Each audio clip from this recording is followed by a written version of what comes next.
우리 지난주 뭘 들었는지 혹 기억하고 계십니까? 예, 1부 때도 물어봤는데 표정들이 막연한 표정들이에요. 예, 그래서 복습 겸 지난주 들었던 말씀을 다시 한번 좀 리마인드 해드리겠습니다. 우선 예수 그리스도께서 교회에 두 가지 선물을 주셨어요. 기억나십니까? 첫째는 무슨 선물입니까? 성경을 주셨어요. 두 번째는요, 그 성경을 풀어서 해석하여 가르칠 수 있고 전할 수 있는 말씀의 사역자들을 선물로 주셨습니다. 기억나십니까? 예, 그래서 그 각양의 직능과 은사대로 말씀을 맡은 자들은 그 말씀을 풀어서 성도들을 그리스도의 몸으로 세우는데 섬기도록 되어 있습니다. 그렇게 해서 교회는 그리스도 안에서 한 몸을 이루어 자라가도록 하셨다. 이것이 지난주 말씀의 가장 함축된 요약 내용입니다. 자, 그런데 오늘은 이제 그 뒤에 이제 나타나는 내용들인데 우리 17절을 좀 한번 보실까요? 17절. 그러므로 내가 이것을 말하며 주 안에서 증언하노니 이제부터 너희는 이방인이 그 마음에 허망한 것으로 행함 같이 행하지 말라. 여러분, 지난주는 우리가 그리스도 안에서 부름받은 하나님의 백성들이 또 교회에서 말씀의 선포와 가르침과 사역자들을 통해서 어떤 라이프 스타일을 가져야 된다 그랬죠? 새로운 라이프 스타일을 가져야 된다고 말씀을 드렸어요. 그래서 오늘 내용은 사실 그 새로운 라이프 스타일이 어떠해야 되는가? 자, 한 가지 성경의 전반에 걸친 굵은 몇 가지 이야기를 좀 하겠습니다. 우선 이스라엘 백성들이 애굽에 4대를 살았어요. 400년가량을 살았단 말이에요. 그럼 한번 생각을 해보시라고요.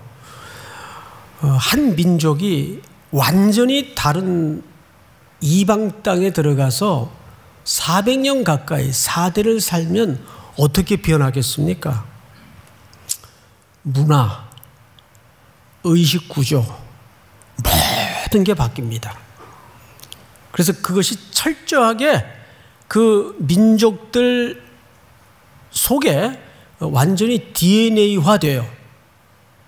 언어도 잃어버리고 애굽 말을 쓰게 되고 애굽의 문명, 애굽의 문화, 애굽의 삶의 질서, 원리, 여기 아주 4대에 걸쳐 살다 보니까 익숙해져요. 여러분, 우리가 일제 36년을 지내면서 400년에 비하면 10분의 1도 안 되는 짧은 시간인데 그때 그 잔재가 오늘까지 남아있어요? 남아있지 않아요? 오늘까지 남아있어요. 우리 사회를 교묘하게 파고든 그런 문화의 잔재가 너무도 뿌리 뽑혀지질 않아요. 언어에서부터. 한 분은 연세 많으신 분이 저보고 메가네 좀 갖다 달라 그래요. 메가네가 뭐예요? 나는 무슨 사투리인 줄 알았어요. 그랬더니 안경을 메가네라 그러더라고. 안경을. 맞나요? 일본 말로? 뭐 이렇게 그냥 생각 없이 쓰는 그 구습들이 지금 해방된 지가 얼마입니까? 이렇게 오랜 세월이 지냈는데도 언어, 습관, 가치관 속에 정신 일도 하사불성이라 이런 말 들어보셨어요? 예? 정신력으로 모든 걸 할 수 있다. 이게 이제 소위 그 2차 세계대전 때 가미가제 특공대들의 내거는 구호였어요.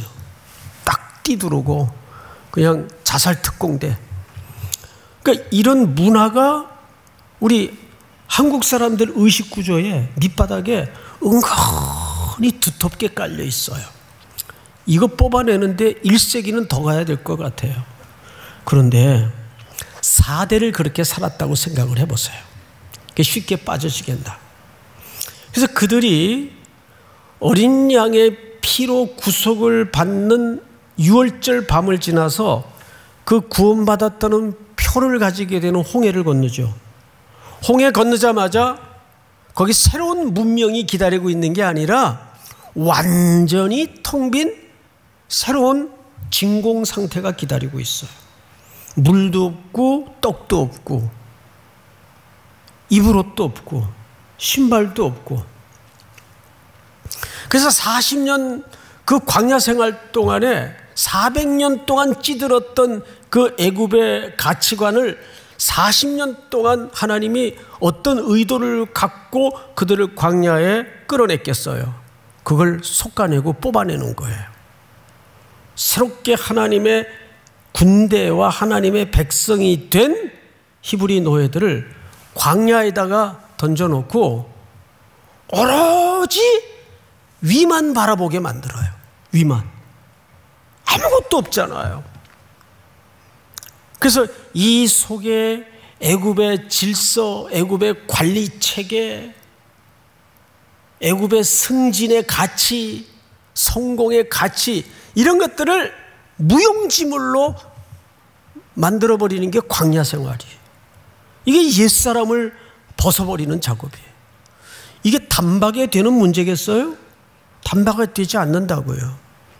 그래서 40년 노정이 끝나니까 그 다음에 하나님이 이 히브리 노예들을 어디다 집어넣습니까? 가나안 땅에다 집어넣어요.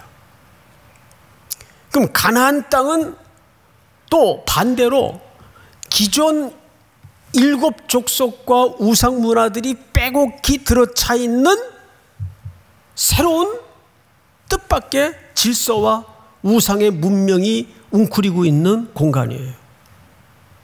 거긴 들어가자마자 뭐 했습니까? 또 전쟁을 치르게 만들어요. 그러면 가나안 땅에서 우리에게 가르치고자 하는 성경의 원리가 뭘까요? 여러분, 가나안은 천국의 상징이 아니에요. 거기가 천국의 상징이라면 전쟁이 왜 있어야 되고 왜 우상 숭배가 거기에 가득 차야만 했을까요? 가나안은 천국의 상징이 아니에요. 가나안은 딱 하나예요. 광야의 40년은 정확하게 우리 옛사람을 벗어버리게 하는 훈련이었다면 가나안이라는 공간은 철저하게 그리스도께 순종하는 길만이 복인 것을 배워가는 공간이에요. 그래서 여호수아가 들어가자마자 그 여리고 입구에 누굴 만나죠? 여호와의 군대 장관을 만나요. 내 발에 신을 벗으라. 뭘 요구하는 겁니까? 순종을 요구하는 거예요. 그러니까 오늘 제목이 뭐 그럴듯하게 잡혀 있지만 옛사람을 벗어버리고 새사람을 입으라는 말은 간단히 이 얘기예요. 자, 우리는 성경이 어떻게 에베소서에서 진단을 했죠? 본질상 진노의 자녀라고 정의했어요. 그러니까 우리의 속사람은 원래 죄 쪽에 더 익숙하고 그쪽의 문화에 본질이 길들여져 있는 사람들이에요. 우리의 언어나 가치관이나 이 인생에 대한 해석과 이해와 세계관이 그쪽에 훨씬 더 익숙해진 사람들이에요. 그런데 어느 날 그리스도의 구속의 은혜로 우리가 그분의 피로 구속함을 입게 되었어요. 그래서 그분의 공로로 뭘 입었죠? 새 사람을 입었어요. 그런데 새 사람을 입었다는 것은 입자마자 단박에 사람이 바뀐다는 말이 아니에요. 우리 그 남자분들 다 훈련소 경험 있죠? 딱 훈련소 들어가면 제일 먼저 무엇을 갈아입히죠? 사복을 다 갈아입혀요. 사복을. 근데 그때까지는 군인이 아니에요. 일반인이었다가 이제 훈련복을 이름은 없어지고 번호가 붙습니다. 훈병이라고. 그래, 훈병이라고 그러죠. 훈련소에서는 훈병.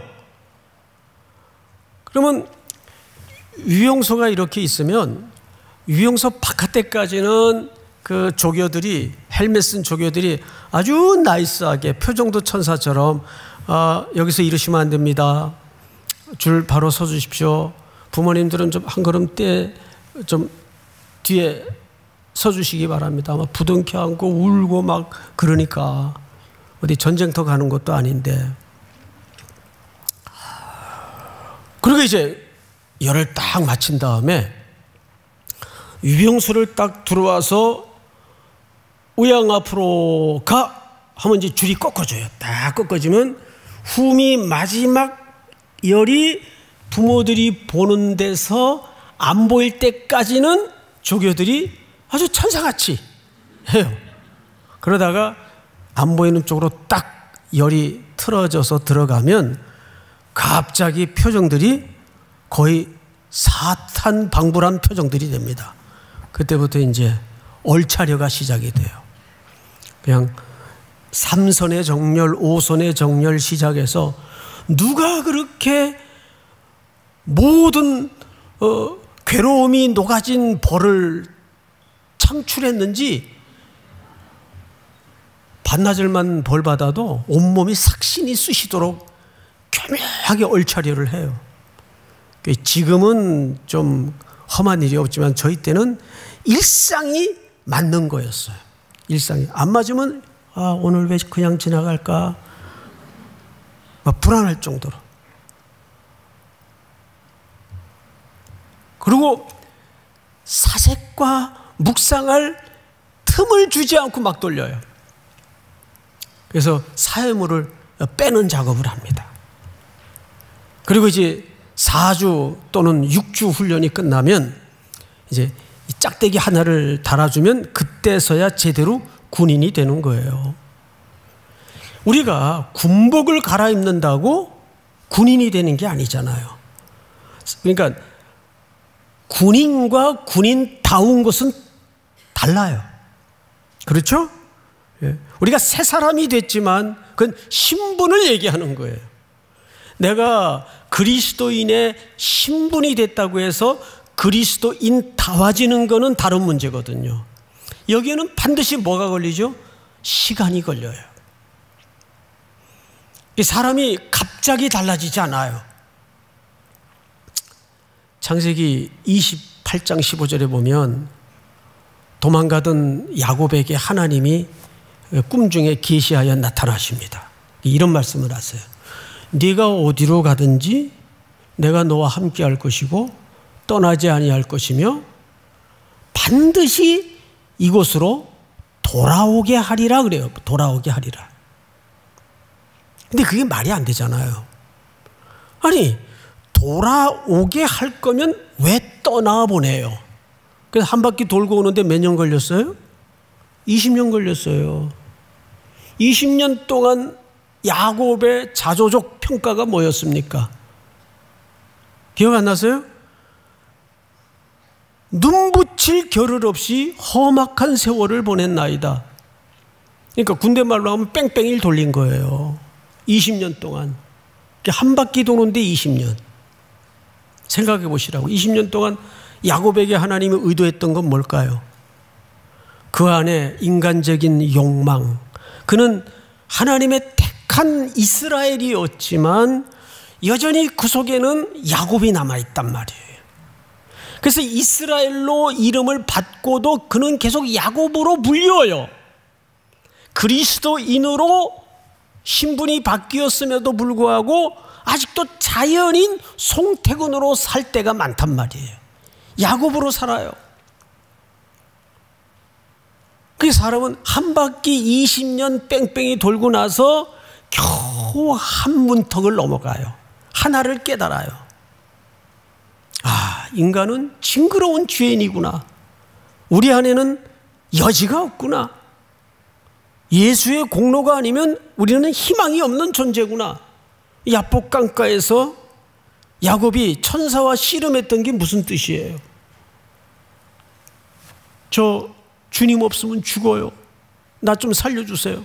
이거 크게 하나 지금 20년 만에 배운 거예요. 원래 사람이 그래요. 이게 휙휙 성장하는 사람은 없어요. 오늘 그 얘기를 하는 거예요. 그래서 본문을 좀 보자고요. 우리가 17절, 그러므로 내가 이것을 말하며 주 안에서 증언하노니 이제부터 너희는 이방인이 그 마음에 허망한 것으로 행함같이 행하지 말라. 이방인들이 이 허망한 것을 행했다 그래요. 앞을 보실까요? 아직도 우리는 그리스도인임에도 불구하고 만나서 대화의 내용을 가만히 곁들여 보면 우리의 자랑이 여전히 땅의 것에 머물러 있는 경우가 거의 태반이에요. 사실은 자식 자랑 속에도 그게 슬쩍슬쩍 묻어 있어요. 내 자식이 너희 자식보다 얼마나 멋지고 잘났냐. 그게 자랑이에요. 저는 우리 청년들이, 우리 성도들이 정말 일상 속에서도 내 안에 꽉 그리스도로 채워져서 우리가 입을 열면 그냥 가만히 이렇게 누구랑 관계 속에 있어도 그 얼굴에 부싯돌처럼 그리스도의 영광의 광채가 좀 뿜어나왔으면 좋겠어요. 그런 게 자랑이 돼야지. 이 땅에 영원하지도 못할 것, 소멸될 것들이 이 땅에서 비교 대상이 되고 그게 우리의 자랑이 된다면 우리의 삶이 얼마나 시시하고 가난해요. 그런 거는 이 땅에 내가 소멸되는, 이 땅에 숨을 못 넣는 순간 다 의미가 없어지는 것들 아니에요. 성경은 영원한 것을 세 가지로 규정했어요. 하나님의 말씀이 영원하고 그리스도가 영원하고 그분의 일만 영원하다 그랬어요. 그게 여러분들의 자랑이 돼야 됩니다. 믿습니까? 내가 이 땅에 뭐 어떻게 떵떵거리다 왔냐? 아이고, 떵떵거려 봐야 욕 나올라? 그냥 다 거기서 거기에요. 예? 이렇게 대통령하고도 만나서 많은 얘기를 해봤는데, 현직 대통령 말고 역대 대통령들하고도 만나서 대화를 해봤는데 글쎄 좀 갑갑하더라고요. 이게 뭔가 싶기도 하고. 그런데 자, 어느 조그만 직장에서 성령 충만한 그리스도인과 청년들과 만나서 얘기를 해보면 막 가슴이 뛰어요. 야, 그래 이거지. 야, 이놈이 진짜다. 이거지. 자, 이 멋있는 놈이지. 예? 자꾸 이렇게 돌아서서도 그 청년이 생각이 나고 영적으로 도전이 되고 그런단 말이에요. 근데 세상 사람들은 소멸될 것, 영원하지 못한 것, 그런 것들, 그 허망한 것들로 이 땅에서 붙잡으려고 그러고 그걸로 자랑이란 말이에요. 자, 그러면 성경은 이어서 우리에게 뭘 요구하는가를 잘 보십시다. 그들의 총명이 어두워지고 그들 가운데 있는 무지함과 그들의 마음이 굳어짐으로 말미암아 하나님의 생명에서 떠나 있도다. 19절 다 같이 시작. 그들이 감각 없는 자가 되어 자신을 방탕에 방임하여 모든 더러운 것을 욕심으로 행하되. 자, 그들을 성경이 뭐라고 딱 증언하냐 하면 감각 없는 자래요. 감각 없는 자. 총명이 무디어지고 어두워지고 무지, 마음이 굳어지고 감각 없는 자래요. 감각이 없다는 말은 조금 사실은 약한 얘기입니다. 이 말을 정확히 사도 바울은 이렇게 설명했어요. 우리 로마서 1장 28절을 한번 볼까요? 제가 읽겠습니다. 또한 그들이 마음에 하나님 두기를 어떻게 했다고 돼 있어요? 싫어했다고 돼 있어요. 이게 정확한 해석이에요. 마음이 둔해지고 총명이 어두워지고 감각 없는 자가 되었다는 건 정확하게 얘기하면 그 소극적 표현이고, 영적인 본질을 찔러 얘기하자면 그냥 마음에 싫은 거예요. 영적으로 이쪽이 싫은 거예요. 그러니까 그런 것들이, 허무한 것들이 자랑일 수밖에 없는 거예요. 그러니까 여러분들이 민감하게 좀 느낄 수 있다면, 내가 어쨌거나 예배당에 나와 앉아 있다는 게 어마어마한 기적, 복이고, 그걸 아셔야 돼요.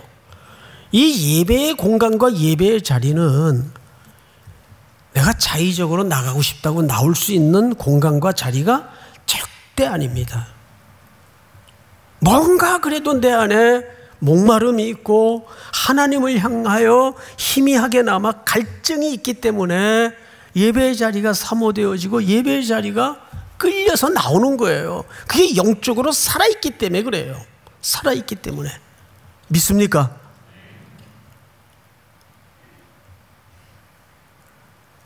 그러니까 생명에서 떠난 사람들의 본질은 하나님에 대해서, 그쪽에 대해서, 우리 쪽에 대해서 싫어해요. 그게 본질이에요. 성경은 정확하게 그렇게 규정하지 않습니까? 자, 그래서 20절을 보세요. 오직 너희는 그리스도를 그같이 배우지 아니하였느니라.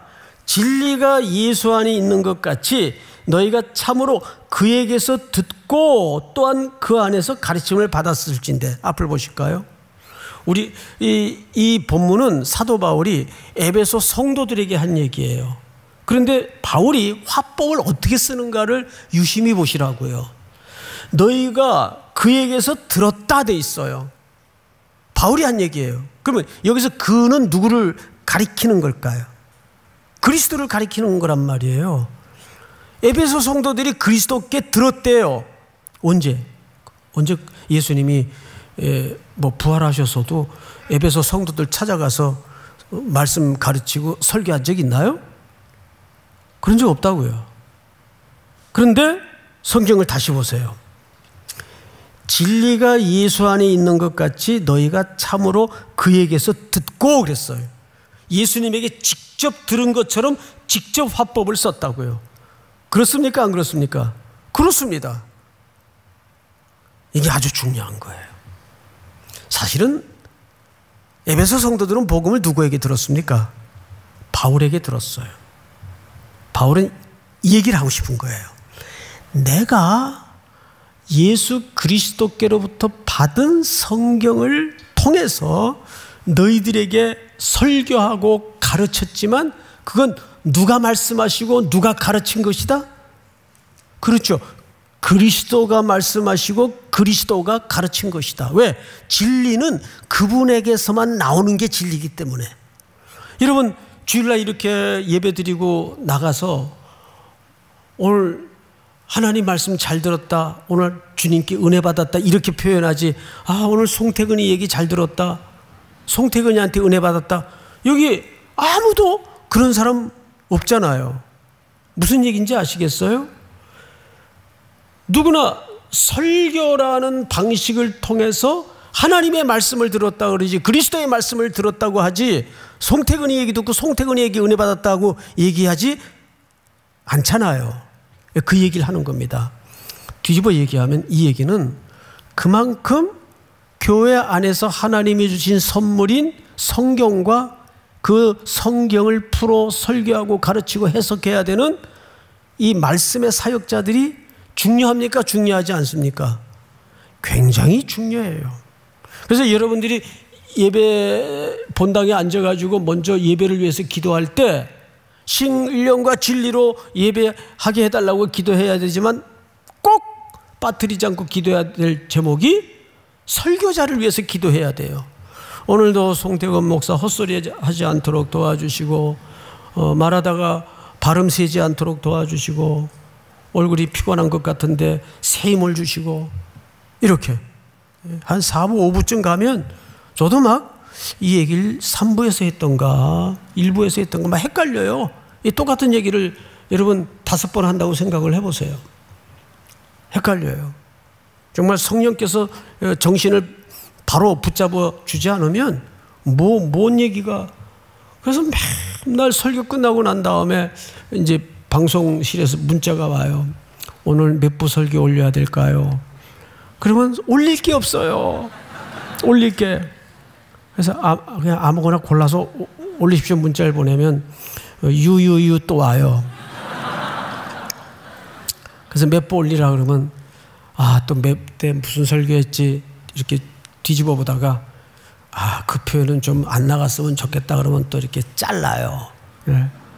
이게 이제 매주 일상입니다. 그래도 또 이렇게 현장에서만 듣는 게 아니고 몇만 명이 들으니까 인터넷으로 무서운 세상이에요. 네? 세상이 유리알 같아가지고 이제는 뭐 꼼짝마예요. 그러니까 기도하셔야 돼요. 기도. 자, 그런데 22절을 볼까요? 너희는 유혹의 욕심을 따라 썩어져가는 구습을 따르는 옛사람을 벗어버리고 오직 너희의 심령을 새롭게 되어. 자, 저를 보세요. 여기 심령이라고 되어 있는데 한 단어로 번역을 했어요. 근데 원래 이 2단어입니다. 정신과 마음이에요. 이걸 정확히 이해를 갖자면 사고체계, 사고방식을 얘기하는 거예요. 세계관. 그러니까 사람이 바뀌어야 되는 것은 진리를 듣고 나서 뭐가 바뀌어야 돼요? 이 가치관이 바뀌어야 돼요. 이게 바뀌어야 행동이 바뀝니다. 이게 순서예요. 그래서 여기 심령이 새롭게 되어라는 말은 말하자면 사고방식을 얘기합니다. 누스라는 말은 사고방식을 얘기해요. 그런데 기독교는 이 사고방식이 바뀌고 깨달아지고 습득되는 게 기독교가 아니에요. 그건 교양 과목 같은 게 아니에요. 여기 심령이 새롭게 된다는 말은 그리스도 안에서 그분과 깊은 엔 크리스토스라는 헬라 말은 주고받는 생명의 교제를 얘기하는 거예요. 요한 1, 2, 3서의 총주제가 뭐냐면 생명 교제의 기쁨이에요. 그리스도와 생명을 주고받는 관계가 된다 그 말이에요. 누가? 우리가. 그래야 우리가 바르게 자라요. 엉뚱한 데 뿌리를 내리고 있으면 나중에 그게 진짜인 줄 알았는데 분명히 나는 사과나무인 줄 알았는데 나중에 열매를 보니까 배가 열렸어. 그런 경우가 얼마나 많은지 몰라요. 이단에 잘못 발을 들여놓은 사람들. 우린 몰랐어요. 우린 이게 기독교인 줄 알았어요. 그런데 나중에 뚜껑을 열어보니까 지가 교주라고 그러고 지가 메시아라고 그러고 뭐 요즘 얼마나 그런 유사한 청년들을 미혹하는 중국발 이단들 또 신사도 운동 이런 것들이 많은지 몰라요. 회개한 이름들이 많아요. 또 유명한 연예인들을 동원해서 청년들을 미혹해 만들고 왜 연예인들 가운데도 아주 혼란스러워하는 분들이 굉장히 많습니다. 자, 그런데 오직 너희의 심령이 새롭게 되어 하나님을 따라 의와 진리의 거룩함으로 지으심을 받은 새 사람을 입으라. 이 말은 계속 진행형이에요. 한번 군복을 입었다고 해서 내가 군복만 입었다고 해서 군인이 되는 게 아니듯이 우리는 매일매일 새로워질 수밖에 없어요. 자, 이 얘기를 10가지로 제가 정리를 해봤어요. 10가지로. 첫째, 우리에게는 여지가 없다. 이게 복음이 가르치는 사실이에요. 그러니까 기독교는 잘 들으세요. 내 안에 어떤 가능성 내지는 여지를 건드리고 개발하고 자극해서 동기부여를 해서 우리를 새롭게 만드는 게 아니에요. 그건 여타 종교들이 하는 이야기고, 복음이 가르치는 것은 내 안에 여지가 없다. 두 번째, 우리의 변화는 우리의 내적 힘으로부터 나오지 않는다. 우리의 변화는 우리의 내적 힘으로부터 생성되지 않는다 그 말이에요. 그럼 어떻게 해요? 세 번째, 다 같이 시작. 오직 진리이신 그리스도에게서 나온다. 그래서 갈라디아서 2장에서 뭐라 그랬어? 이제는 내가 사는 것이 아니요 내 안에 그리스도께서 사신다 그랬어. 그리고 그분이 살아야 그분 안에서만 진리가 있기 때문에 그 진리는 성령으로 감동된 하나님의 말씀으로 운동력이 있고 좌우의 날성 검처럼 골수를 쪼개는 힘이 있어요. 아무리 뭐 아리스토텔레스 또 유명한 철학의 고상하고 인문학적인 교양이 있는 이야기를 다 듣더라도 그것이 우리의 생명을 새롭게 하진 못해요. 오직 그리스도의 말씀만이 우리를 새롭게 만듭니다. 네 번째, 시작. 우리가 그분에게서 듣고 배울 때 주님은 우리 안에서 역사하신다. 그래서 우리는 이 하나님의 말씀을 듣고 배울 때 주님은 우리 안에서 역사하시는 거죠. 믿습니까? 다섯 번째, 우리의 생각을 새롭게 하셔서 우리의 뭐를요? 우리의 생각을 새롭게 하셔서 변화시킨다. 여기에 우리의 소망이 있는 거예요. 여섯 번째, 시작. 모든 것이 우리에게 달려서 노력으로 얻어지는 것이라면 희망이 없다. 네. 우리가 노력으로 되는 문제라면 우리 알잖아요. 인간의 의지는 상한 거미줄 같아서 거미줄도 약한데 상했어요. 이사야서는 뭐라 그래요? 우리를 상한 갈대라 그랬어요. 꺼져가는 심지라 그랬어요. 그게 우리의 본질이에요. 그래서 우리 노력으로는 안 돼요. 그러니까 성령께서 나를 사로잡으셔서 내 안에서 그분의 능력과 그분의 말씀이 나를 움직여 가야 돼요. 기도도 우리 해보면 알잖아요. 예? 내가 이렇게 막 위를 향해서 밀어 올리는 기도가 있고 위에서 성령님이 내 기도를 사로잡으셔서 이렇게 끌고 올라가는 기도가 있다고요. 끌려 올라가는 기도에 그 영역의 체험을 해보셨나요? 신앙생활도 똑같아요. 자동차를 자기가 막 밀고 가는 신앙생활이 있어요. 얼마나 힘들어요.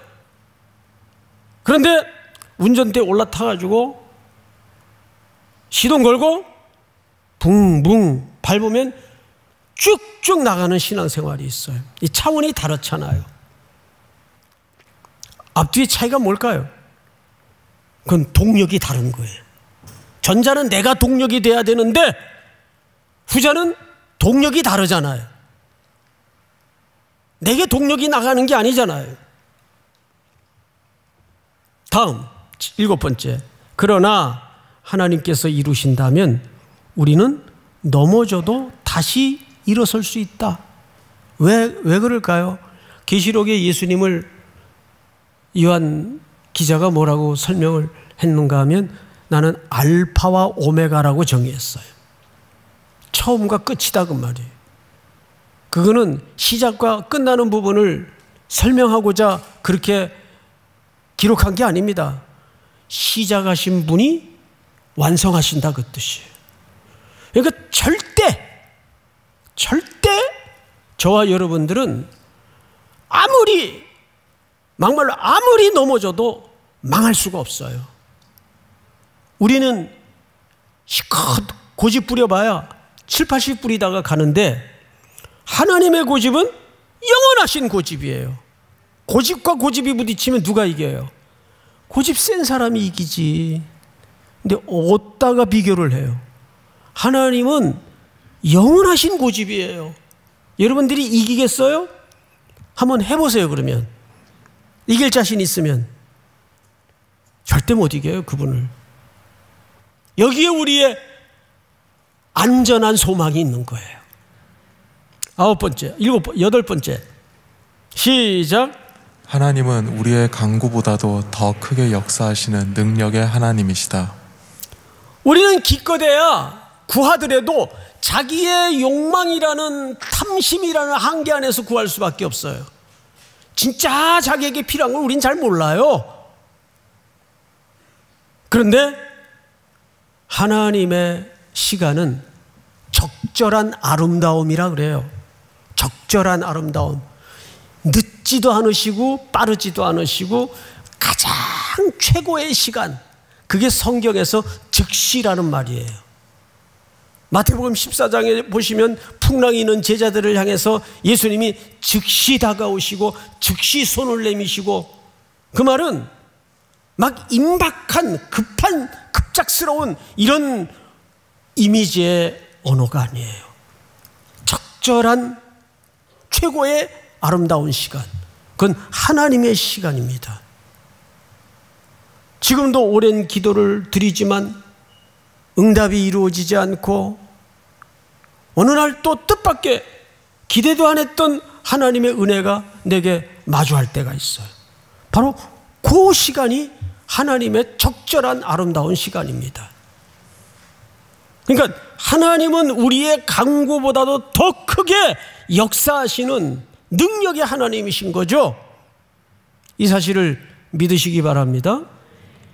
9번째, 다 같이 시작. 그분이 우리의 생각을 바꾸시도록 우리 자신을 내어드리자. 그러니까 늘 하나님과 우리의 신랑이는 어디에 있는가 하면, 넌 네가 주인 되어서 살래? 그 주인의 자리를 내한테 내려놓을래? 여호수아가 가나안 땅에 들어가자마자 하나님의 군대 대장이 가로막고 섰죠. 그러니까 여호수아가 이렇게 물었어요. 너는 우리를 위하느냐 우리의 대적을 위하느냐? 여호수아가 물었던 질문이에요. 이 질문이 광야 40년에 그들의 삶을 그대로 보여줍니다. 아직도 그 질문은 기초가 우리에게 있어요. 그러니까 이런 질문이에요. 넌 우리 편이냐 우리 편이 아니냐? 근데 신앙생활은 그 질문이 틀렸죠. 그러니까 여호와의 군대 장관이 뭐라 그래요? 나는 하나님의 군대 대장으로 왔느니라. 하나님의 군대가 누굽니까? 이스라엘 백성들 아니에요. 이스라엘 백성들이 출애굽할 때 하나님은 그 무리들을 하나님의 군대라 그랬어요. 그러니까 이 군대 대장은 무슨 뜻입니까? 나는 너희 편이 되고 아니고 그런 사람이 아니다. 너희의 대장으로 왔다. 가나안 땅은 나의 질서와 주권 밑에 순종하는 훈련을 하는 공간일 뿐이다. 평생 이것이 우리의 싸움이에요. 우리 CCM에도 보면 그런 노래 있죠. 내가 주인 삼은 모든 건 내려놓고. 신앙은 간단해요. 너 네 힘으로 살래? 내 힘으로 살래? 누구 힘으로 사는 게 이득이 클까요? 대답은 잘하세요. 대답이라도 그렇게 하는 게 복이에요. 사실은 하나님 힘으로 사는 게 대박이죠. 내 힘으로 살아봐야 뭐 얼마나 옹졸하겠어요. 옹색하고. 마지막으로 다 같이 시작. 그분 안에서 날마다 새로워지기를 소망하며 기대하자. 주님이 하신다. 네, 주님이 하시기 때문입니다. 우리의 소망은 주께 있습니다. 다 일어나십시다. 우리